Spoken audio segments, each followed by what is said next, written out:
Halo guys, bertemu dengan aku lagi Robert Adrian, dan pada kali ini kita akan membahas sebuah smartphone yang barusan dia ngerilis smartphone-nya karena mungkin ada rasa, wah aku nggak terima nih karena kok brand ini kok bisa ngeluarin dengan harga segitu. Pada kali ini si Poco ngeluarin dengan spek yang sama, bahkan ada yang sedikit ditambahkan dan lagi harganya lebih murah. Apa itu? Poco M3 Pro 5G. Nah, mending simak aja langsung video review berikut ini.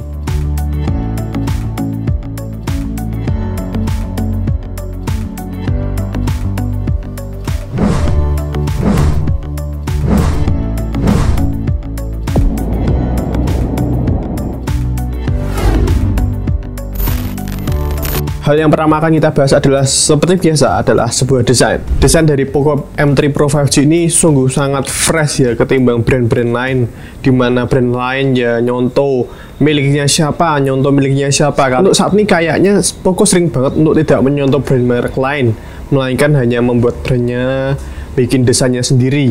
Salah satunya adalah Poco M3 Pro 5G ini. Kita bisa langsung lihat aja di bagian belakangnya. Poco M3 Pro 5G ini memiliki finishing glossy seperti ini, yang mana bisa kayak seperti ada pantulan-pantulan cahaya atau kaca seperti ini. Jadi kita bisa mengaca ya, meskipun digunakan untuk tidak mengaca ya, tapi ini hanya menambah estetika pada Poco M3 Pro 5G ini. Nah, berikutnya kita akan melihat pada bagian bodi bagian kanan. Bagian kanan ini memiliki desain adalah yaitu tombol volume pengeras suara dan tombol volume penurun suara. Berikutnya ada tombol fingerprint all-in-one key bersama dengan tombol power off. Seperti biasa, di tahun 2021 ini Poco atau Xiaomi sering sekali untuk mengeluarkan smartphone mereka dengan fingerprint di samping kanan. Dan berikutnya kita akan melihat di bagian atas. Kita akan melihat sebuah jack audio 3,5 mm, kemudian ada infrared blaster, dan berikutnya ada proximity sensor. Dan berikutnya kita akan melihat di bagian samping kiri, kita akan melihat sebuah slot SIM yang mana isinya adalah satu SIM, satu microSD atau dual SIM sekaligus, atau bisa disebut adalah hybrid SIM. Dan berikutnya di bagian bawah kita akan melihat sebuah mic, kemudian ada port USB Type-C, kemudian ada speaker. Nah, aku bisa bilang bahwa speaker dari Poco M3 Pro 5G ini hanya mono saja. Untuk experience sendiri dari sebuah speakernya, aku bisa dibilang bahwa kok rasanya malah upgrade ke Poco M3 Pro 5G ini dari Poco M3 biasa. Kok malah kualitas speakernya menurun, nggak naik malahan. Dimana yang sebelumnya memiliki dua stereo speaker, yang ini malah mono speaker. Jadi kayak dirasa-rasa kok malah downgrade ya dari kualitas speakernya. Meskipun ya desainnya lebih fresh dan lebih enak aja kok dilihat ketimbang desainnya sebelumnya di Poco M3 biasa. Dan berikutnya kita akan melihat desain di bagian belakang tuh. Aku experience sendiri melihat kok oke, ini rasanya kayak fresh banget nih, karena sebelumnya biasanya kan ada yang nyontoh-nyontoh, kali ini kok tidak, kali ini aja juga sih, tapi sebelumnya juga ini bikin desain sendiri loh, mantap nggak sih? Kayak Poco tuh bikin desain sendiri, jadi nggak nyontoh milik orang lain. Dan ia disematkan dengan 3 lensa tentunya dari Poco M3 Pro 5G dari desain belakangnya. Oke, hal kedua yang akan kita bahas adalah sebuah layar. Layar dari Poco M3 Pro 5G ini sama persis kayak brand tetangga, yaitu menggunakan layar sebesar 6,5 inci dan layar LCD IPS biasa, dan tentunya juga ditemani dengan refresh rate 90 Hz, mana untuk scrolling itu makin mulus ketimbang 60 Hz. Memang benar di tahun 2021 ini refresh rate 90 Hz itu memang udah cukup, fitur yang wajib ada di 2021 ini. Berikutnya kita akan melihat sebuah resolusi dari Poco M3 Pro 5G ini. Seperti biasa, yang namanya handphone mid-range tidak mungkin hingga resolusi 4K atau 2K, melainkan hanya Full HD Plus saja, yaitu di 2400 pixel kali 1080 pixel, dan lagi yang memiliki rasio 20:9. Oh ya, jangan lupa juga ia juga ditemani dengan Corning Gorilla Glass generasi ketiga. Ya, setidaknya meskipun tidak Corning Gorilla Glass generasi kelima atau 6 atau 7 atau Victus, setidaknya ada proteksi yang memproteksi dari handphone ini, jadi nggak mudah baret-baret atau nggak mudah rusak. Untuk experience sendiri menggunakan Poco M3 Pro 5G dalam bidang layarnya, aku bisa bilang bahwa wah cukup bagus nih. Kalau di dalam indoor ruangan tidak ada sinar matahari, hanya lampu biasa, dan digunakan untuk bermain game, layarnya pun cukup bagus. Tapi sayangnya kalau kalian menggunakan di situasi outdoor, ada sinar matahari, kayaknya benar-benar nggak bisa diharapkan. Ya meskipun ketok-ketok sedikit, tapi nggak bisa benar-benar full terang. Dan lagi ini peak dari brightness-nya hanya mentok di 500 nit saja, jadi tergolong cukup rendah. Jadi ya, rendah ke sedang-sedangan lah ya, jadi ini nggak tinggi-tinggi banget. Hal yang ketiga akan kita bahas adalah sebuah UI atau Android OS. Ini pasti tidak luput yang dari namanya sebuah smartphone. Tidak mungkin sebuah smartphone itu tidak ada UI-nya maupun Android-nya. Poco M3 Pro 5G ini menggunakan MIUI for Poco, yang mana ia menggunakan MIUI for Poco berbasis Android 11 yang memiliki MIUI 12.0.3.0 kalau nggak salah. Dan kita nggak tahu kedepannya akan mendapatkan MIUI 12.5 atau tidak. Tapi semestinya harusnya mendapatkan, dan ia dijanjikan mendapatkan 1 kali upgrade Android atau 2 kali, aku lupa. Kayaknya tuh sekali aja deh untuk Poco seri M series atau C series. Tapi untuk experience sendiri, aku menggunakan UI dari Poco itu sebenarnya jujur aja kurang srek, karena aku terbiasa menggunakan UI-nya Xiaomi di ROM Cina. Oke, hal yang kita akan bahas adalah juga pasti tak luput dari sebuah smartphone, yaitu prosesornya atau otak dari smartphone tersebut. Poco M3 Pro 5G ini menggunakan MediaTek Dimensity 700 yang mana memiliki fabrikasi 7 nanometer, kemudian CPU-nya octa-core Cortex, GPU-nya menggunakan Mali G57 MC2.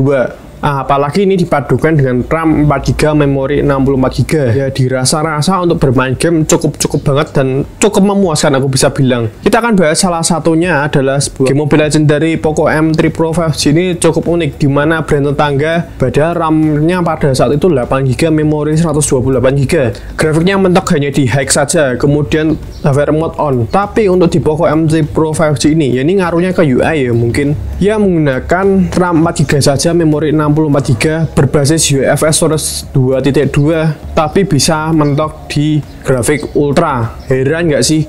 Padahal mereka sama-sama dengan menggunakan Dimensity 700, hanya berbeda RAM saja dan berbeda tipe UFS storage, tapi performanya kok lebih jauh dan grafiknya bisa dibuka di mana gitu. Apakah itu hanya dari developer? Aku juga nggak tahu, ya mestinya begitu. Oke, berikutnya kita akan membahas juga spasnya game PUBG ini pada Poco M3 Pro 5G bisa mentok di smooth ultra, mentok di ultra saja, tapi nggak bisa dipungkiri bahwa performanya cukup bagus. Dan berikutnya kita bahas soal Genshin Impact. Genshin Impact pada Poco M3 Pro 5G ini cukup membangunkan atau mengagetkan. Karena apa? Dalam Poco M3 Pro 5G ini grafiknya wow, meskipun hanya defaultnya di lowest, tapi jarang terjadi frame drop, bener-bener lancar. Memang sih gak bisa sampai medium atau frame rate-nya 60, tapi kok rasanya udah cukupan banget di 30 fps di lowest tapi lancar. Yang terpenting itu lancar. Dimana-mana orang mesti milih handphone itu bukan karena wah kok handphonenya gak bisa sampai grafik tinggi, yang penting apa, lancar. Yang penting lancar. Kalian nonton YouTube deh, gak penting resolusi sampai 4K 1080, yang penting 480 aja lah, tapi kan lancar. Nah, berikutnya kita akan membahas soal kamera. Aduh, gimana ya, kamera dari Poco M3 Pro 5G ini bener-bener kebanyakan gimmick sekali. Yang pertama kita akan melihat sebuah lensa utamanya, yaitu 48 megapiksel dengan f1.8. Nah, aku bisa bilang bahwa 48 megapiksel itu oke lah, cukup detail. Handphone zaman 2021 ini benar-benar resolusinya cukup tinggi-tinggi. Dan berikutnya kita akan mendapatkan dua lensa gimmick, yaitu lensa depth sensor dan makro sebesar 2 megapiksel f2.4. Nah, kedua lensa itu juga gimmick. Buat apa gitu? Kita kan juga nggak main moto yang makro deket-deket, dan depth sensor kan juga hanya sebagai sensor saja untuk menangkap agar bisa dimasking. Tertanyakan seperti itu. Jadi bokehnya nggak pure dari lensanya, melainkan dari maskingan AI. Untuk perekaman dari Poco M3 Pro 5G ini hanya mentok dari 1080 30 frame per second. Tapi kayaknya dari Gcam, aku iseng aja, cuman aku nggak upload sih. Aku iseng aja, aku buka di Gcam gitu, bisa di 1080 60 frame per second. tapi bisa dilihat hasilnya tuh sebenarnya bener-bener nggak stabil, bener-bener kayak bener-bener goyang-goyang banget loh, bener-bener nggak stabil. Karena di sisi lain nih kayaknya aku nggak tahu sih, ada ace-nya, cuman nggak ada OIS-nya, jadi melainkan jadi rasanya goyang. Next, untuk kamera depannya kita akan melihat di bagian tengah sini. Di kamera depannya pastinya ia memiliki desain yaitu punch hole kecil banget, mungil, dengan resolusi 8 megapiksel saja f2.0, dan lagi perekaman hanya mentok di 1080 30 frame per second.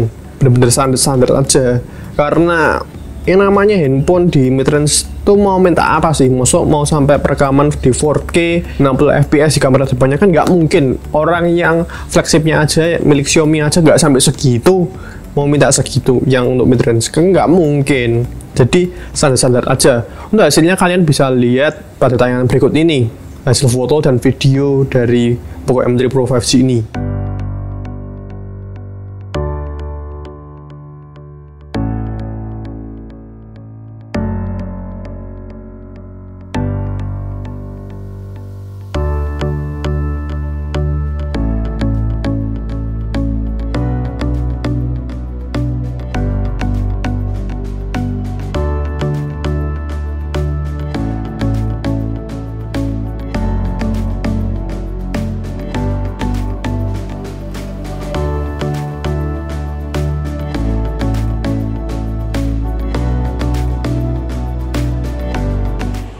Ya guys, ini adalah perekaman kamera belakang dari Poco M3 Pro 5G di resolusi 1080 30 frame per second 30 fps. Nah, menurut kalian bagaimana hasilnya? Kalian bisa nilai sendiri stabil atau tidaknya.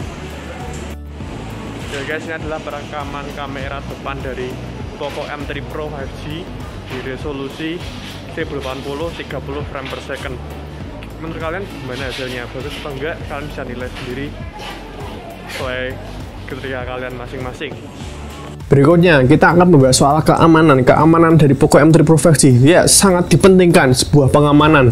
Kenapa sangat dipentingkan? Karena handphone kalau nggak aman ngapain dibeli gitu loh ya. Jujur-jujuran aja, kan nggak mungkin kalau kalian lihat, handphone ini kok gampang kecolongan, gampang dibuka, ternyata nggak bisa dikasih password, dan ngapain dibeli gitu loh. Kita nyari yang secure aja. Oke, untuk Poco M3 Pro 5G ini bisa menggunakan fingerprint di samping kanan, dan hasilnya cukup memuaskan. Bisa dibilang dibuka dengan cepat dan tidak bisa dibobol.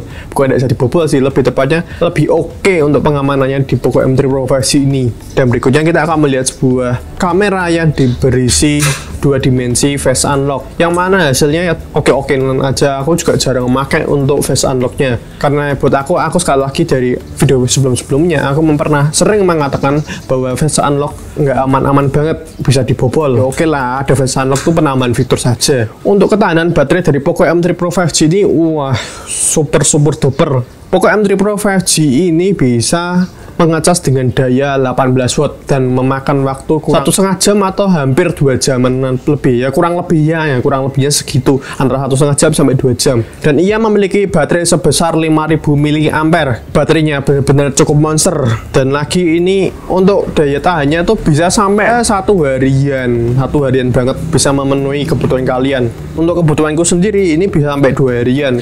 Nah, menurutku pribadi untuk Poco M3 Pro 5G harga hanya 2,7 juta, dan saingannya 3,2 atau 3,3 juta gitu, aku lupa ya, antara segitu aku lupa. Tapi sayangnya ini mendapatkan RAM 4GB saja, memori 64GB, sedangkan tetangga bisa dapat RAM 8GB, memori 128GB. Dan bener-bener perbedaannya, meskipun beda RAM juga, aku mengapresiasi pada Poco M3 Pro 5G ini karena ya, lagi-lagi ya, karena aku suka bermain game. Jadi untuk Mobile Legends-nya bisa sampai ultra tuh sungguh oke banget, dan lagi lancar. Untuk lensa kamera aku rasa kok cukup-cukupan aja, karena ini hanya sebatas yang penting ada. Jadi aku bisa bilang untuk kameranya cukup-cukupan aja. Ada fitur infrared blaster pula, bisa digunakan untuk remote AC. Itu penambahan fitur yang cukup berguna sih ketimbang brand tetangga yang tidak ada fitur tersebut. Dan lagi dia pastinya dual 5G itu udah cukup menguntungkan di harga 2,7 juta. Pertanyaannya, apakah worth it untuk dibeli dengan harga 2,7 juta dengan RAM 4 GB, memori 64 GB? Aku bisa bilang bahwa ini cukup worth it kalau kalian memang benar-benar digunakan semaksimal mungkin, dalam artian kan menggunakan 5G-nya, juga kalian menggunakan kameranya meskipun agak buruk-buruk sedikit, tapi setidaknya cukup oke. Lagi kalian memaksimalkan untuk bermain game. Apresiasi sekali untuk Poco bisa menghadirkan dengan harga yang murah, tapi speknya oke banget. Gak worth it kalau kalian membeli ini karena hanya 5G-nya doang, karena nyari kameranya itu nggak worth it, karena Poco diperuntukkan untuk pasar penggunaan bermain game rata-rata. Cukup capek ya menjelaskan untuk review Poco M3 Pro 5G ini. Oke, terima kasih ya sudah menonton video ini hingga selesai, dan jangan lupa untuk nonton sampai habis videonya, dan jangan lupa untuk klik subscribe di bawah ini jika kalian belum subscribe channel ini, dan jangan lupa untuk nyalakan tombol loncengnya agar tidak ketinggalan notifikasi dari aku. Kemudian jika kalian suka dengan video kayak gini, like aja video ini, dan jika kalian tidak suka dengan video kayak gini, share video ini aja ke teman-teman kalian. Aku Robert Adrian pamit undur diri, bye.